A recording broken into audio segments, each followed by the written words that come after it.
Amy! I hope you're doing okay.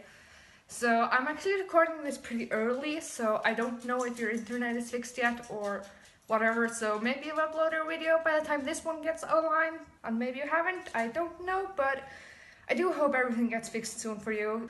I'm rooting for your internet, so yeah. Now, before I get started on this, I just want to make clear that this video will not be spoiler free.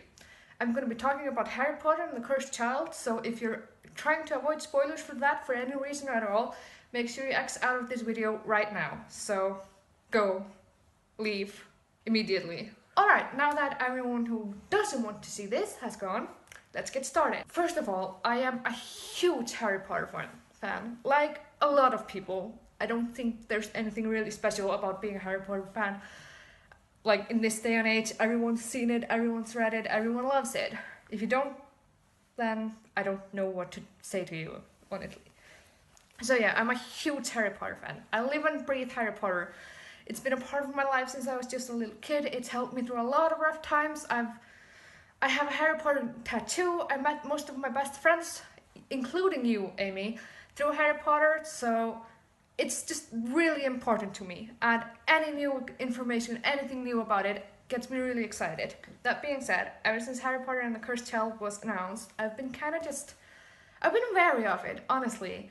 A lot of the new information lately and the new, with everything that's been going on lately, it's just been kind of messy, and it's just been kind of disappointing lately, honestly. So I've been kind of iffy about whether I was gonna read it at all, basically since it was announced, but it's out now, and I'm getting closer and closer to deciding not to read it pretty much with every article I see. So yeah, I haven't read it yet. I read up on it, I read a lot of articles and blog posts and basically everything. I read some parts, not a lot of them and not really long, but what I've seen both in the book itself and online, it's just really disappointing, and I don't think I'm going to enjoy this, so I don't think I'm gonna read it at all. Basically, from what I've heard, it just sounds like bad fanfiction, honestly. Time turners? Alternate dimensions? I saw someone talking about Voldemort having a kid with Bellatrix. What the hell is going on? What the hell? There are just so many interesting roads they could have taken with this. So many things everyone would have loved to know. And yet, they're going with Voldemort once again. When they were advertising it, they always said that the Cursed Child was going to focus on Albus Potter and the Potter kids, and I thought that sounded great.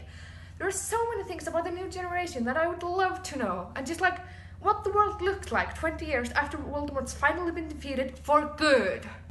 Have they started implementing Muggle technology? Do they have phones, electricity, TVs? Harry and Ron have their driver's license. Is this commonplace, or is this just Harry and Ron with influence from Hermione? What does this society look like? Are the blood prejudices and racism still going on? Is it still as bad as 20 years ago, or has it gotten better? Has it gotten worse? What does Hogwarts look like? Do people still think all Slytherins are evil, or have they become more accepted members of the Hogwarts society? How many ministry policies did Hermione manage to overturn? Are house elves still slaves, or do they actually have proper rights? Or do werewolves have better rights now? Just magical creatures in general. How much has Hermione managed to change the world in the Ministry of Magic? What did Harry do with the magical law enforcement? How has he changed that? What do they even do now that Voldemort is dead? It's been 20 years. What does the world look like? What's going on with them? How are they dealing with the world then? There are so many questions and so many things I would have loved to see. But no, we're getting time turners, alternate dimensions, and fucking Voldemort. Let it go already, please. We've done that. It's not that I don't love it. I mean, I would love to see more of Harry, but at the same time, I feel like he was supposed to be happy. He was married and he had kids and he was successful in his job, even though I don't agree with him being an R. Harry was supposed to be in a good place. Why not let him be in a good place and actually focus on his kids and Scorpius Malfoy and all these, all the new kids, the new generation? Why advertise it as new stuff if it's just gonna be the same old, same old? So yeah, I have a lot of questions that I would have liked answered, but that didn't happen. And honestly, I still would have read it if it weren't for this one piece of information that I had. it was still Harry Potter, it's still new information, even like if it's kind of disappointing, it's still something new that J.K. Rowling wrote, or at least co-wrote, so I definitely will have read it eventually if it weren't for this one tiny thing that I found out about. So, yeah, it's bad fanfiction, but let's be real, we've all read worse, so yeah, I definitely will have read it, but apparently they decided to slaughter and bastardize Harry Potter's characters, so it's not gonna happen for me. So yeah, I mean, Harry is a lot of things. He's done a lot of stupid things. He's done a lot of rash things. He does things in, like, he clearly had some anger management issues, although part of it was definitely post-traumatic stress and just generally being a teenager and having a Horcrux in their head. So yeah, but the one thing James Potter would never do is tell his son, and I quote, "Harry, seeing red. Well, sometimes I wish you weren't my son. I do not give a shit about the context. I don't care what Albus said to him. I don't care what led up to this moment. I don't care what's happened between them in the past. I do not give one iota of a fuck about how they got to this point." The thing is, Harry told his son he wished he wasn't his own son. That's a horrible thing to say for any parent. And Harry James Potter, the Harry James Potter that I know and love, the one that I have spent my entire life reading about, loving, admiring, would never say this. He would never make his own son, feel unloved and unwanted. Do you know why? Because that's how he grew up. That's the kind of shit his aunt and uncle told him every day, how he felt his entire childhood. He spent his entire childhood in this tiny, cramped little cupboard filled with spiders, wishing that someone would come take him away. And he would never make his son feel like that.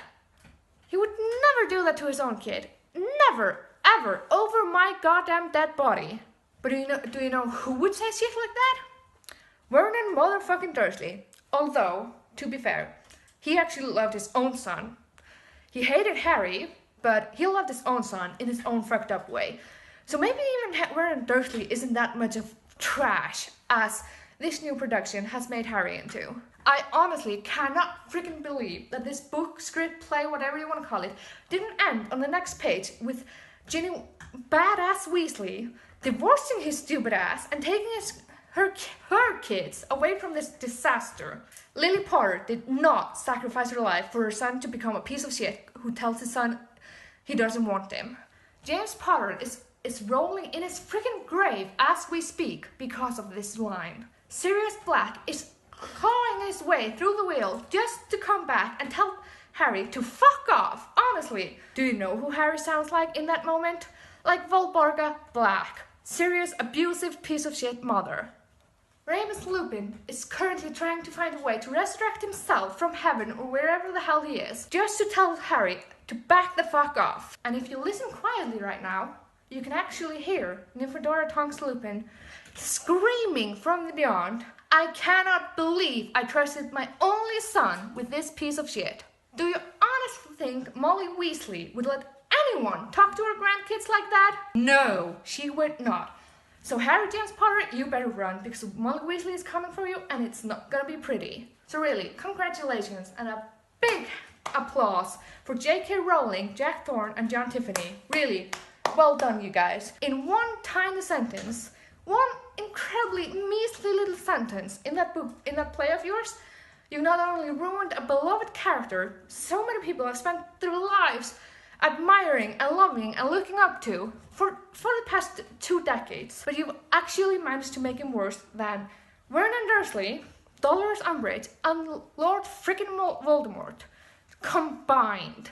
Honestly, like, what the hell happened there? How can you, like, fuck up your own character so badly? I cannot believe J.K. Rowling actually signed off on this book. I cannot believe it. How was that an actual thing that happened? So yeah, I'm just incredibly disappointed.